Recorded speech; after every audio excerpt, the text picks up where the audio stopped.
Oi pessoal, aqui é a Tainá Psicóloga e no vídeo de hoje eu vou ler e falar um pouquinho para vocês sobre o livro que eu acabei de terminar, O Deus que Destrói Sonhos, de Rodrigo Bill.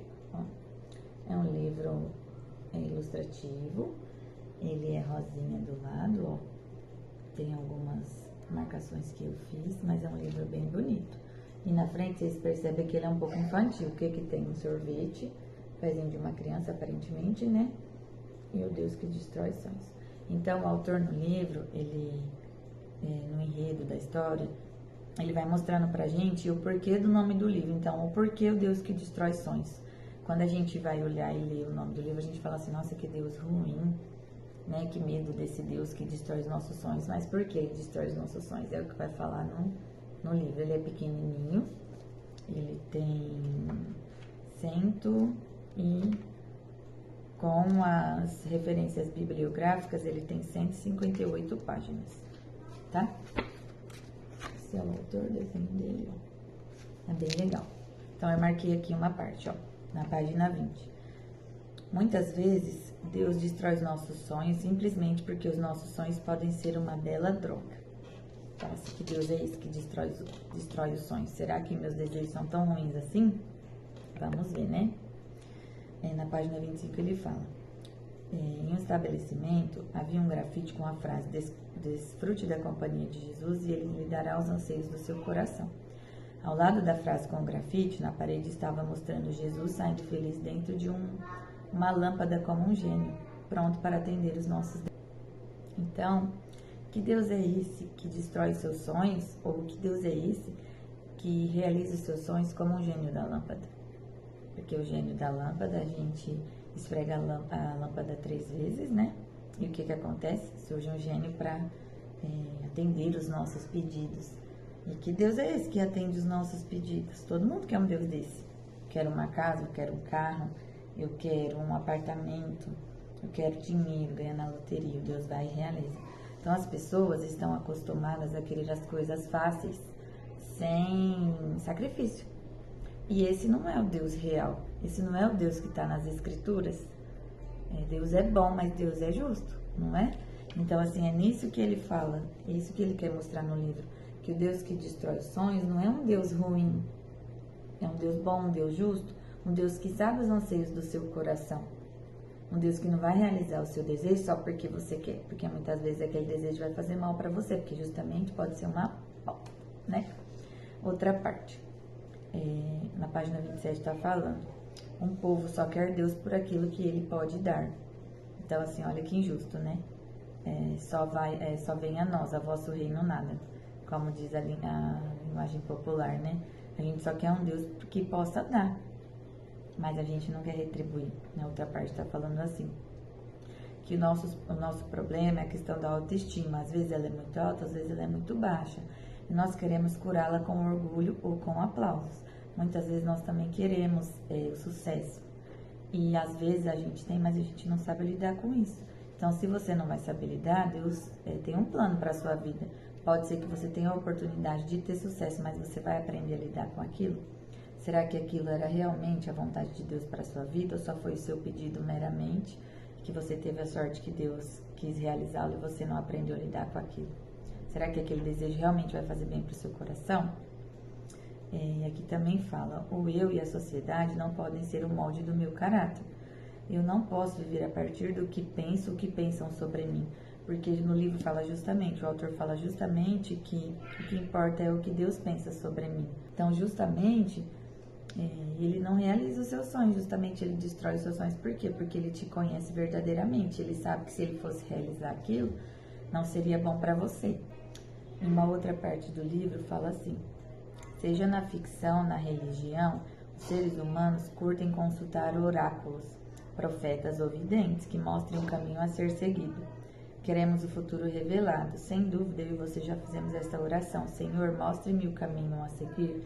Então, no livro ele também fala muito isso, que a pessoa é egoísta ao ponto de ficar pedindo sinais para Deus, porque a gente fala assim: meu Deus, eu quero comprar uma casa, me dê um sinal de que vai dar certo. Senhor, eu quero casar, me dá um sinal de que aquele marido é o marido que o Senhor quer para mim. E ele fala que isso é hipócrita, por quê? Porque justamente a vontade de Deus está nas escrituras. Então a gente sabe a vontade de Deus fazendo o quê? Lendo a Bíblia, lendo os mandamentos, lendo o Pai Nosso, rezando o Pai Nosso, pra gente saber o que Deus quer. E aqui embaixo ele também fala, ó, essa atitude de ficar perguntando pela vontade de Deus não é cristã, e sim pagã. Então, assim, a gente espera muito a vontade de Deus e fica pedindo sinais.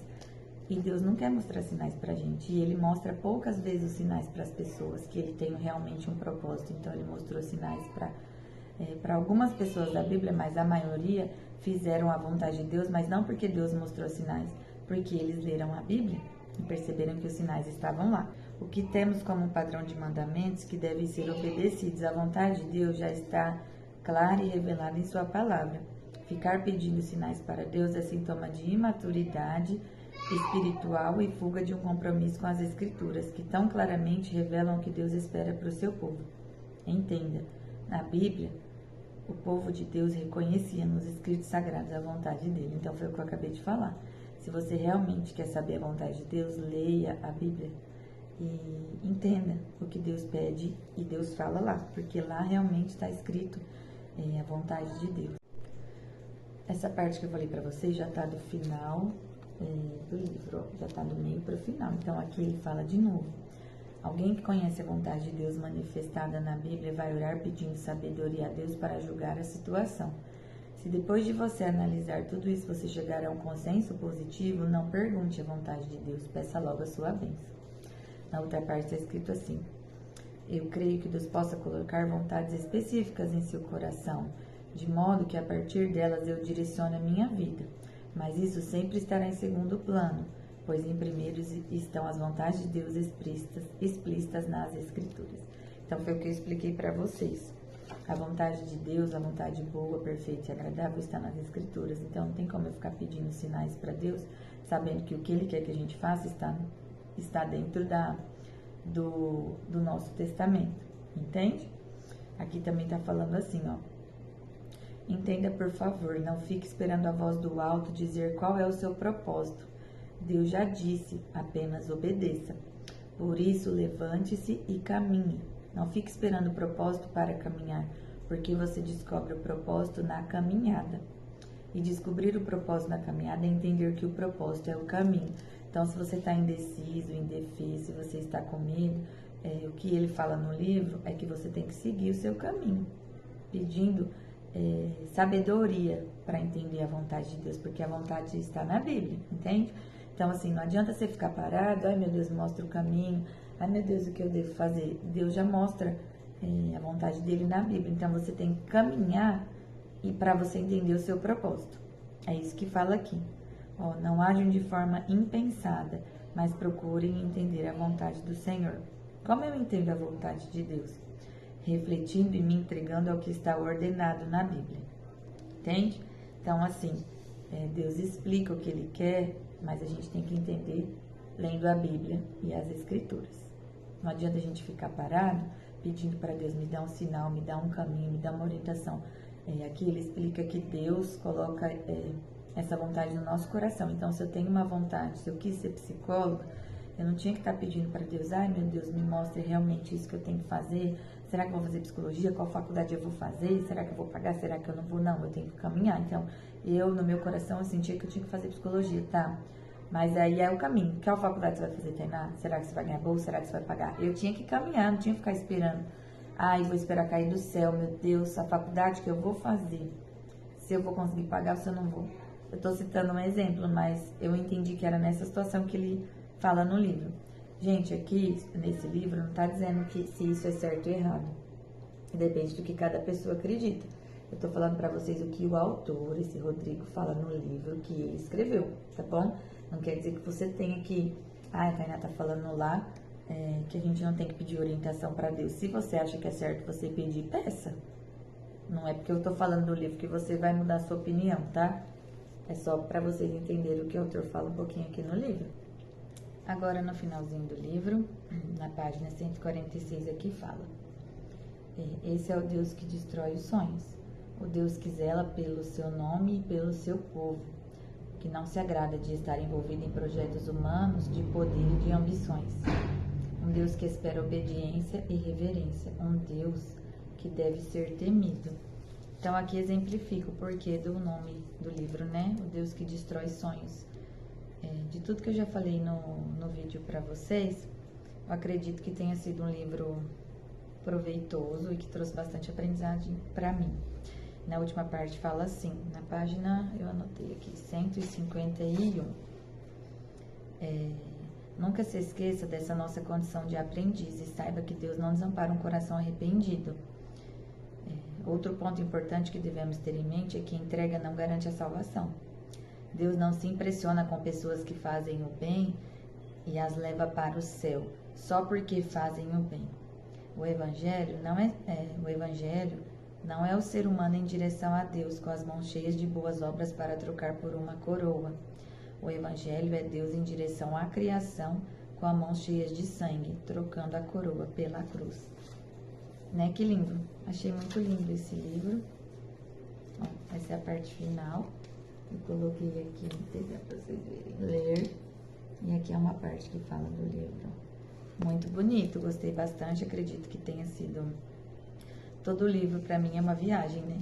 Então, assim, cada livro é uma nova experiência. E uma nova experiência de aprendizado. Fala muita coisa que eu não consegui falar pra vocês no livro. Aqui ele fala também sobre cada parte do Pai Nosso. Tá no finalzinho do livro. Então, ele explica, vai colocando a oração do Pai Nosso, vai explicando cada parte. É bem bonito. Acredito que tenha sido de grande valia para mim, para quem vai assistir, vai ler ou assistir o vídeo, né? E é uma indicação, quem quiser ler não vai se arrepender. Esse livro eu acho que não foi nem R$50. Não é meu, a minha irmã que comprou, mas ela me deu para mim ler e falar um pouquinho para vocês. Espero que vocês tenham gostado. Se gostou do vídeo, compartilhe. Eu vou procurar mais um livro para começar a ler, para postar o vídeo, outro vídeo, né? Pra gente conversar um pouquinho sobre ele. Se tiverem alguma dúvida, pedirem alguma indicação, tá bom? Obrigada, pessoal.